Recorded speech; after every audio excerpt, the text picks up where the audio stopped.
Good morning, Barcelona. It's been a great conference for me. This is my first MWC. I've had 2 keynotes, and it's been a very honoring and humbling experience here to be with so many great people. I'm going to talk about, I've been in wireless for 22 years now. 11 of it was doing product creation in Nokia. Very thankful for the time that I had there and learned a great deal along the way. Actually, the video that started here, one of the first figures was Marty Hooper. I worked for one of his companies a long time ago, so been at this a long time. So talking about innovation, I think it's a good idea to get an idea of where we came from and how we ended up into this space, and then I'm going to tell you a bit about what we're doing. But Jolla is a branded mobile phone company. We are based in Finland. We have people in 16 countries, and we are making mobile handsets, hardware, and software. So that's the basis for where we start here. So first off, everybody's here to talk about ecosystems, and my ecosystem, and your ecosystem, and this ecosystem, and that ecosystem. It's not really true anymore. Openness is the new ecosystem, and ecosystem independence is the thing that really is what I believe is going to help to drive innovation. So a lot of people are afraid of open. We're an open source company, and we are building business on open source. We contribute in a lot of open source communities. And openness is not something to be afraid of. There are lots of business models that are available, but openness is also about being open to innovate. So let's talk about the walls. So we've had walls since the very beginning of mobile, and it used to be like a product catapult. So manufacturers could build anything that they want, OEMs, and could basically put it in the catapult and throw it over the wall, and people on the other side would buy anything that came. So this was the days where we had like the first really small phones. So the chic thing was to pull a tiny little matchbox out of your pocket and say, hello.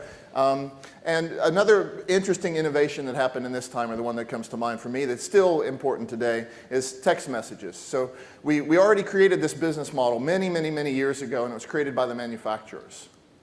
But then along came operators, and operators realized that, hey, things are going over the wall, so maybe we should build the first garden. And this is when it was a good thing for operators to be able to build a very tight service integration and be able to control very closely. Like in the US, phones even had the same user experience across different manufacturers. So it's like you can have anything you want as long as it has exactly the same user experience in my operator's services. And this did come at a cost. So one of the first costs was interoperability. So like the text messaging from one operator to another started to get broken. So good things and bad things from the first walled garden. But the state that we're in today now, this is like the golden age of ecosystems, or it's maybe the last step in the golden age of ecosystems. So what's happening now is that everybody's getting squeezed. So how many are involved in Android distribution, Android handsets, in the Android market, creating Android applications? Not very many hands. Okay, that's a bit surprising. Somebody told me this was the Android Mobile World Congress a couple of days ago. But anyhow, what I see is that operators are now getting squeezed, and the danger is becoming a commodity. And OEMs are now getting squeezed. So operators, you have a fear to become a bit pipe. And maybe that's okay for some operators, but we do know that when you start to commoditize, that margins get tight and it becomes just about where can I get the cheapest, biggest plan. OEMs are getting squeezed. So when I got off the airplane here in Barcelona, the first thing I saw when I came was a large billboard from a very large company that says, we have reinvented mobile. And I noticed it has exactly the same Android as everybody else. So I've never actually heard this in 22 years in mobile, but this is one of the targets for operators. It's like you want people to get interested again. You want people to say, hey, we're different. We have something to offer that is not just what is the fastest plan or what is the all-you-can-eat plan at the cheapest price. And the same thing for hardware. So what we're doing at Jolla is we are trying to create such a different product, and we're really creating something that is different on the inside. When you see a Jolla device, or when you see somebody with a Jolla t-shirt, or you want to know what's inside. People have been coming up to us through the whole conference saying, can you show me Sailfish? Can you show me what are you guys doing that everybody's talking about, and why is it so different? And this is not something you can say about almost any other manufacturer today. It's like, where is the differentiation? Show me what is different that you have that the other guy doesn't have. So there's a funny thing. So I worked for Nokia for 11 years in product creation. Like I said, I'm very proud of that and had a very great experience there with a lot of great people. But the funny thing was, so you would spend, I made up the number, but you spend hundreds of millions of dollars potentially, and you spend your whole life and thousands of people. And then it's time to go to the factory, and you go with two things: a check for how many devices you want and a DVD. And the DVD has the hardware drawings, the sourcing agreements, the software on it, the service integration, and all of these kinds of things. And then along came, actually, we're out of order. And then along came some robots. And you didn't need the DVD any longer. So now you can basically take the software part. You can create, you as anyone can order a blue bob phone from any factory in China. And you could probably even put a couple of applications on it, and you could probably even put a little bit of design on it. But what are you buying? So when you control the whole thing, the software and the hardware, or when you are able to contribute like an operating system and hardware together, then you can create your own user experience, and you can be very different. You can create your own industrial design, and you can package it any way you want with whatever display that you want. And most importantly, you can create the services that actually build business and build new innovation. But on the Android camp, you end up with pretty much the same stuff. You end up with the same services, the same user experience. It can be very difficult to integrate because the next Android release comes along and boom, some of my stuff is broken, or now I'm behind and I have to make sure that I do some things in order to keep my business in check. And also, margins are getting really, really tight. It's like everywhere I go, I'm hearing that people just aren't making money because there's nothing different, there's nothing new here. But this did create some innovation. And a few other people realized that there are ways to make money and there are ways to do this. But it has come also at a cost. It's gotten really difficult to innovate something new. So you have a couple of options: make a new application, or try to integrate a skin or something, or make a hardware that mine has more cores than yours does, or mine has a bigger screen than yours does. So the consequence of this to me as a techie kid, in the 80s, like any tech movie that you would watch, any whiz kid would walk up to any computer and he would have exactly his environment there, and he could do whatever he wanted, and we thought it was science fiction. And then the internet comes along and we knew that it was true. Actually, you can do that. And then the application ecosystems have come along and it's kind of broken again. It's like the stuff in my pocket.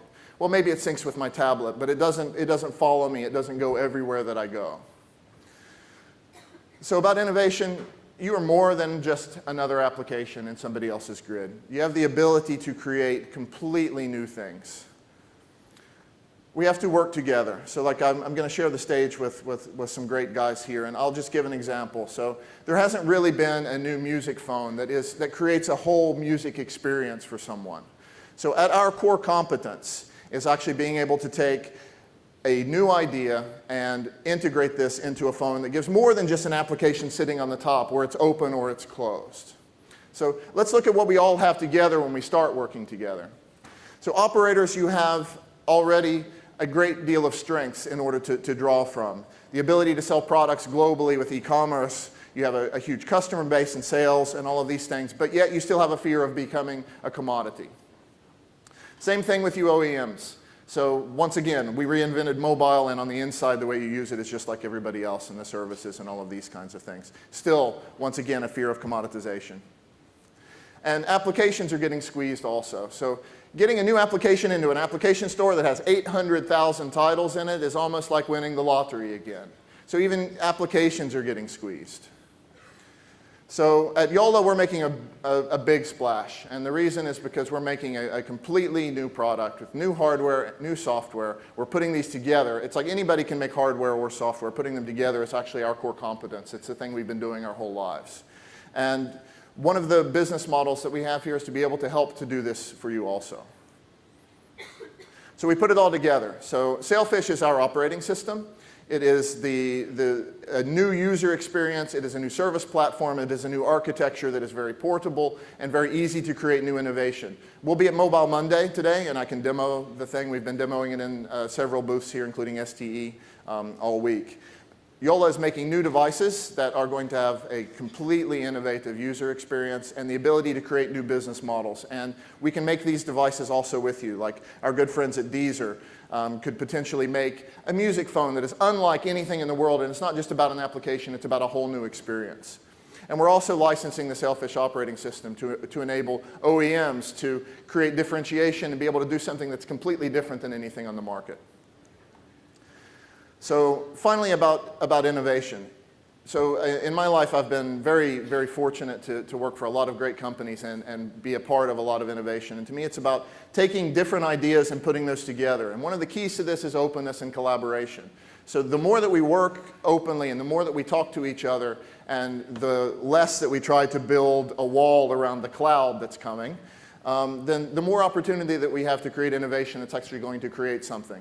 I believe that we're at a crossroads now, and at this crossroads we either have the status quo, which is exactly what we have, or we have a couple of different options. So I shared the stage with our good friends at Ubuntu and Firefox the other day, and we have a third option, which is Sailfish. So there's such an opportunity and a win for change here, and most importantly, this is going to provide choice for consumers.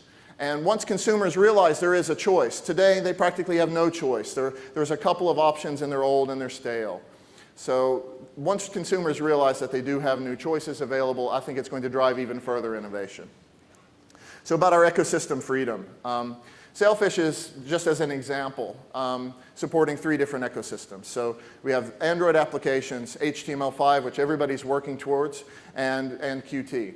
There's other semi-open ecosystems that probably could also be integrated as well. But why should you have to choose, if you are a user and you're on Apple or an Android-based device, why should you have to choose one or the other? You should be able to take everything along with you everywhere that you go. So once again, just our little bit of pitch. So we're really open for business, guys. We have a lot to show, and I hope that you have a look at what we're doing with Sailfish. And we have such an opportunity here to create something new along with you. And we want to do this as openly and collaboratively as possible. So there's something that in open source, we talk about free beer or free speech a lot. But for me, in the way that I've tried to create our culture within Jolla, and the way that I try to work with everyone is freedom is about being free to express yourself. So for example, I don't look like your common CEO in the room. And we're looking at everything from a fresh eye, that it's all about engaging people and bringing people together and having the opportunity to look at things with a different eye. So please, join the movement. We're off and running, and we'd love to show you what we have. So thank you.